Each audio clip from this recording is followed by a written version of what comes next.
Bismillahirrohmanirrohim. Assalamualaikum warahmatullahi wabarakatuh. Apa kabar umat Islam sedunia? Harapan saya semoga rahmat Allah membasahi lubuk hati kita semua dalam keadaan apapun. Dan semoga syafaat baginda Nabi Muhammad SAW tersiramkan kepada semua umatnya, di seluruh penjuru alam, amin.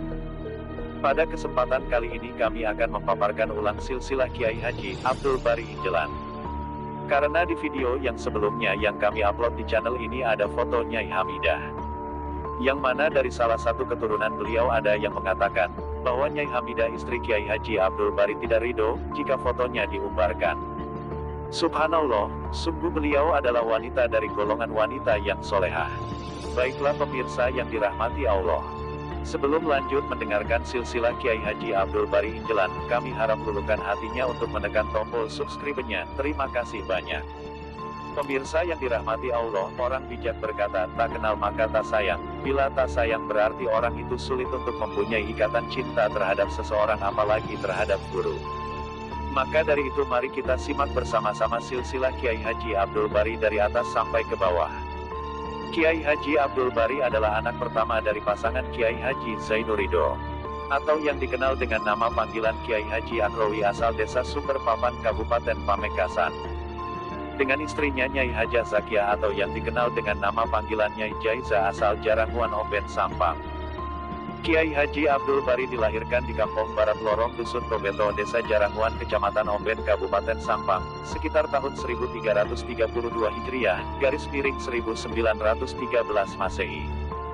Dan beliau mempunyai 9 bersaudara yang diantaranya adalah 1. Nyai Masturo Sampang, 2. Nyai Atikoh Pamekasan, 3. Nyai Jamiah Surabaya, 4. Kiai Haji Muhammad Darwis Sumber Papan, 5. Kiai Haji Muhammad Bakir Sumber Anyar, 6. Kiai Haji Faruk Bogor, 7. Kiai Haji Muhyiddin Injelan, 8. Kiai Haji Abdul Hamid Injelan, 9. Kiai Haji Mohdor Termas. Dan menurut salah satu riwayat, Kiai Haji Abdul Bari masih memiliki darah bangsawan dari ayahandanya Kiai Haji Zainur Ridho, yaitu memiliki jalur keturunan dari Syekh Maulana Ishaq, beliau ayahanda Sunan Giri. Dan hal itu diketahui langsung oleh adik beliau Kiai Haji Abdul Bari yang bernama Kiai Haji Darwis Sumber Papan, dengan silsilah resmi menurut catatan yang beliau dapatkan, sebagaimana berikut. 1. Syekh Maulana Ishaq, 2. Sunan Giri Gesik, 3. Syekh Zainal Abidin, atau yang dikenal dengan nama Sunan Cendana Kobenyar Bangkalan, 4. Bujuk Selulu, Pamekasan, 5. Kiai Haji Agung, 6. Kiai Haji Panggung Sepo, 7. Kiai Haji Tengah, 8. Kiai Haji Saridin, 9. Bindara Atu, 10. Kiai Haji Zainur Ridho, 11. Kiai Haji Abdul Bari Injelan. Dan di samping itu Kiai Haji Abdul Bari juga masih memiliki keturunan bangsawan dari jalur Majapahit, sebagaimana silsilah di bawah ini. 1. Raja Majapahit Prabu Brawijaya, 2. Arya Lembu Petang, 3. Sunan Kalijogo, 4. Pangeran Masraf, 5. Muhammad Asyar, 6. Kiai Haji Panggung Sepo, 7. Kiai Haji Tengah, 8. Kiai Haji Saridin garis miring Bindara Ruham, 9. Bindara Atu, 10. Kiai Haji Zainur Ridho, 11. Kiai Haji Abdul Bari Injelan. Itulah silsilah Kiai Haji Abdul Bari Injelan. Pemirsa yang dirahmati Allah.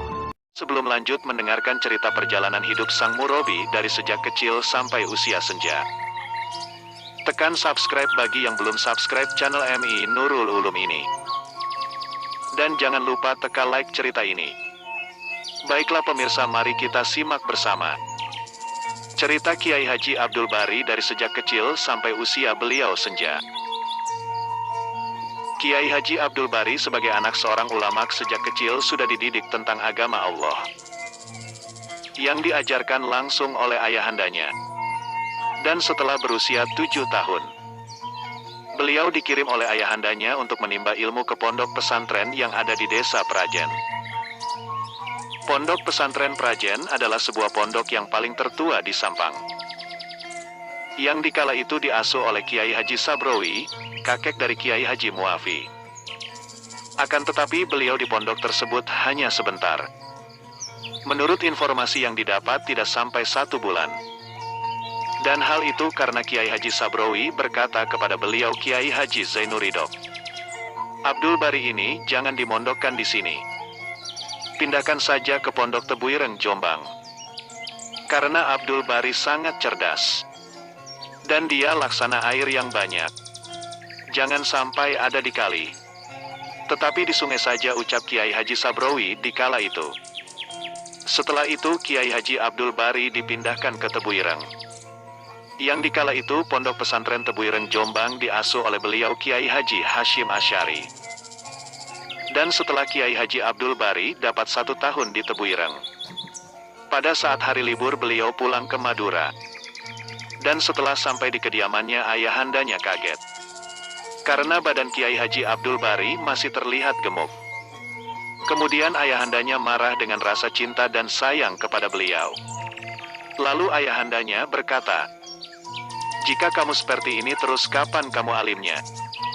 Dan setelah Kiai Haji Abdul Bari balik ke pondoknya, lalu sampailah pada waktunya kiriman.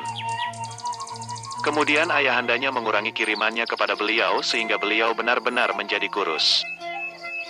Sementara perjalanan beliau waktu menuntut ilmu di Tebuireng bisa dikatakan tidak pernah bermalas-malasan. Bahkan sangat rajin dan tekun serta sangat bersemangat dalam mempelajari ilmu-ilmunya Allah Subhanahu wa Ta'ala. Sehingga setelah Kiai Haji Abdul Bari sudah berjalan 5 tahun di Tebuireng, yang dikala itu beliau masih kelas 5 ibtidaiyah. Akan tetapi sudah ditugaskan oleh gurunya untuk mengajar di sebuah pondok pesantren yang bertempat di Dusun Parteker, Desa Cung Cangcang, Kecamatan Pamekasan. Hal itu disebabkan pondok pesantren yang diasuh oleh Kiai Muzamil di Dusun Parteker, Desa Cung Cangcang tersebut kekurangan tenaga pengajar. Dikarenakan pada waktu itu pimpinan pondok pesantren tersebut mempunyai inisiatif ingin menjadikan proses belajar bertempat di ruangan. Atau dengan kata lain yang dikenal dengan diklasikalkan. Dalam kurung, dibentuk per kelas. Kemudian pengurus pondok pesantren tersebut mengajukan permohonan guru tugas dari Pondok Pesantren Tebuireng Jombang. Yang tujuannya agar dapat memberikan perubahan yang signifikan. Atau dapat memberikan pengaruh positif terhadap iklim pembelajaran dalam proses belajar mengajar. Sehingga dapat memajukan pondok pesantren yang bertempat di Desa Cung Cangcang tersebut. Pada waktu itu Kiai Haji Hashim Asy'ari sempat berpikir lumayan panjang melalui berbagai macam istikharahnya. Siapa yang layak untuk ditugaskan kala itu? Dan setelah melalui berbagai macam istikharahnya, akhirnya Kiai Haji Hashim Asy'ari teringat bahwa ada santri dari kalangan Madura yang sangat cerdas. Dan ternyata orang itu adalah beliau Kiai Haji Abdul Bari Injelan.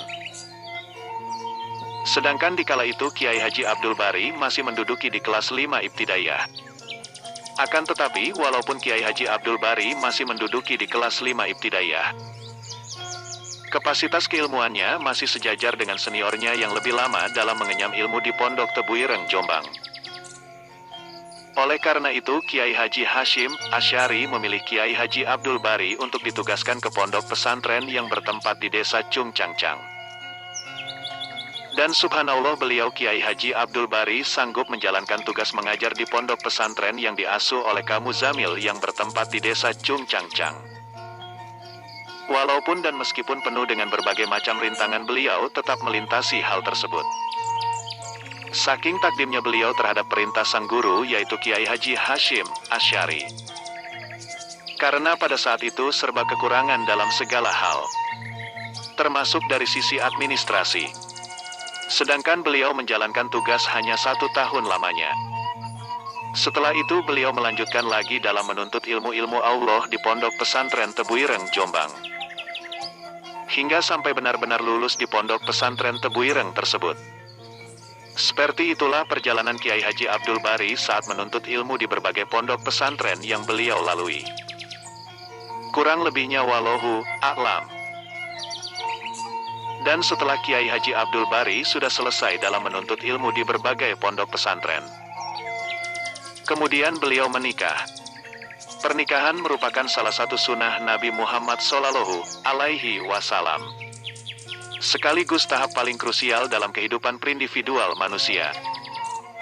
Dengan tujuan agar kita semua bisa hidup berbahagia dengan orang lain dalam membina rumah tangga.